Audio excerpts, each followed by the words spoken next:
మనిషి చనిపోయిన తర్వాత ఎక్కడికి వెళ్తాడు? స్వర్గం నిజంగా ఉందా?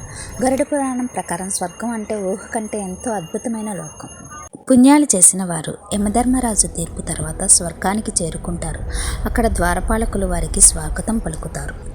స్వర్గంలో ఎప్పుడూ వెలుగు, ఎప్పుడూ ఆనందం. అక్కడ పుష్పాలు ఎప్పటికీ వాడవు, నదులు అమృతంలా పారుతుంటాయి. అప్సరసల నృత్యాలతో దేవతలను ఆనందింపజేస్తారు. స్వర్గంలో బాధ, రోగం, వృద్ధాప్యం ఉండవు. అక్కడ ఉన్నవారు ఎప్పుడూ యవ్వనంగా ఉంటారు. వారికి సంతోషంగా ఉంటారు. వారికి కావలసింది వెంటనే లభిస్తుంది. స్వర్గానికి రాజు ఇంద్రుడు. అతని సభలో దేవతలు, ఋషులు కలిసి ఆనందంగా జీవిస్తారు. కానీ ఒక ముఖ్యమైన విషయం గరుడ పురాణం చెబుతుంది, స్వర్గం శాశ్వతం కాదు. పుణ్యాలు అయిపోయిన తర్వాత మళ్ళీ భూమికి జన్మ తీసుకోవాలి. అందుకే మనం ఈ జన్మలో చేసే మంచి పనులే మన గమ్యాన్ని నిర్ణయిస్తాయి. స్వర్గం పొందాలంటే ధర్మం, దానం, మంచి పనులు చేయాలి.